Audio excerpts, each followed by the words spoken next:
अस्सलाम वालेकुम everyone, welcome to my YouTube channel.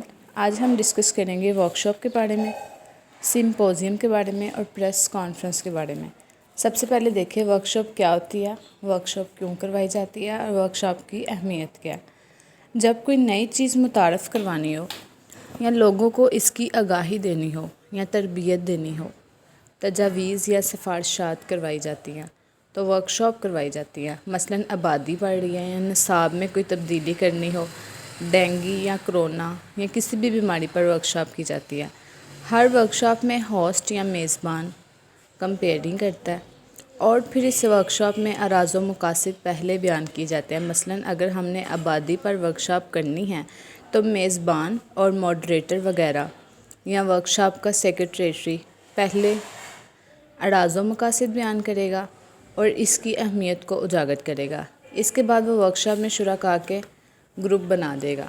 अमूमन 4 से 5 अफराद का ग्रुप होगा और इनका एक ग्रुप लीडर होगा और इन्हें एक मुकर्ररा वक्त दिया जाएगा कि एक आधे घंटे में या घंटे में आबादी के कंट्रोल करने के बारे में अपनी तजावीज़ मरतब करें।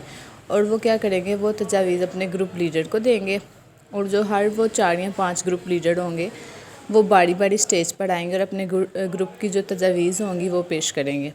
इसके बाद हाउस को ओपन कर दिया जाएगा और मॉडरेटर फाइनली इन तजावीज़ के एक समरी पेश करेगा और वो समरी जो मुतलका महकमा जिसके बारे में अगर हॉस्पिटल किसी बीमारी के बारे में होती है हॉस्पिटल को भेजी जाते हैं या किसी एजुकेशन के बारे में हो रही है तो वो एजुकेशन इंस्टीट्यूशन को भेजी जाती है वो इंफॉर्मेशन। इसी तरह जो अदारा होता है उसको भेजी जाती है। एक वो वर्कशॉप होती है जिसमें वर्कशॉप के शुरका को ट्रेन किया जाता है। मसलन नसाब में जो तब्दीली आई है इसको कैसे पढ़ाना है और इसमें हमें किन मुश्किलात का सामना करना पड़ा है या करना पड़ सकता है। और फिर वर्कशॉप के शुरका का टेस्ट भी किया जाता है या उनसे तजावीज़ ली जाती हैं और वर्कशॉप के इख्तिताम पर सर्टिफिकेट दिए जाते हैं, कुछ अज़ाज़िया भी मिल जाते हैं।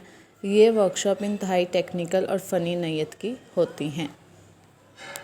नेक्स्ट सिम्पोजियम देखें तो ये किसी हद तक सेमिनार की ही किस्म होती है, लेकिन ये सेमिनार और कॉन्फ्रेंस के मुकाबले में कम वक्त का होता है। इसमें बहुत ही सिलेक्टिव स्पीकर होते हैं और बाज़ औक़ात कभी एक मौजू को लेकर तफसील से बात की जाती है। सिम्पोजियम ज़्यादातर तलीमी इदारों में करवाए जाते हैं क्योंकि मौजूदा दौर आ गया तो इसमें SMD मल्टीमीडिया और स्लाइड्स का दौर आ गया। इसमें लेक्चर देने वाला या ख़ताब देने वाला उनकी मदद से अपने लेक्चर को मज़ीद तफसील से बयान कर सकता है। इसमें जो रिसर्च पेपर पढ़े जाते हैं इसका लुबे-लुबाब बाज़ औक़ात ऑडियंस को भी तकसीम कर दिया जाता है। सिम्पोजियम जो है वो सेमिनार की एक छोटी किसी भी अहम मसले पर। उसके बाद देखिए प्रेस कॉन्फ्रेंस या कोई अदारा या किसी अदारे का सरबराह, कोई सियासी शख्सियत, कोई समाजी शख्सियत या खिलाड़ी या कोई फ़िल्मी शख्सियत या कोई ऐसा शख्स जिसके साथ ज़्यादती हुई हो वो मीडिया के ज़रिए अपनी बात अवाम या हुकूमत तक पहुंचाना चाहता हो या हुकूमती अदारे अवाम तक अपनी कोई आगाही या मालूमात पहुंचाना चाहते हैं तो प्रेस कॉन्फ्रेंस की जाती है। इसे करने के 2-3 मुख्तलिफ़ अंदाज़ या तरीके होते हैं। प्रेस कॉन्फ्रेंस करने वाला जो बात कहना चाहता है पहले इसकी तहरीरी सूरत में तहरीर के ज़रिए इसकी बहुत सारी कॉपी बनाकर मीडिया के लोगों को दे देता है और फिर मीडिया के लोग इस तहरीरी मवाद को पढ़ने के बाद प्रेस कॉन्फ्रेंस करने वाले से सवालात करते हैं। दूसरा तरीका ये होता है कि प्रेस कॉन्फ्रेंस करने वाला अपने ख़यालात का इजहार करता है और इसके बाद मीडिया वाले से सवालात करते हैं। सियासी लोग तहरीरी तौर पर मवाद नहीं देते बल्कि रैंडम बात करते हैं। प्रेस कॉन्फ्रेंस बाज़ औक़ात एक फ़र्द और बाज़ औक़ात एक से ज़्यादा अफराद भी कर सकते हैं।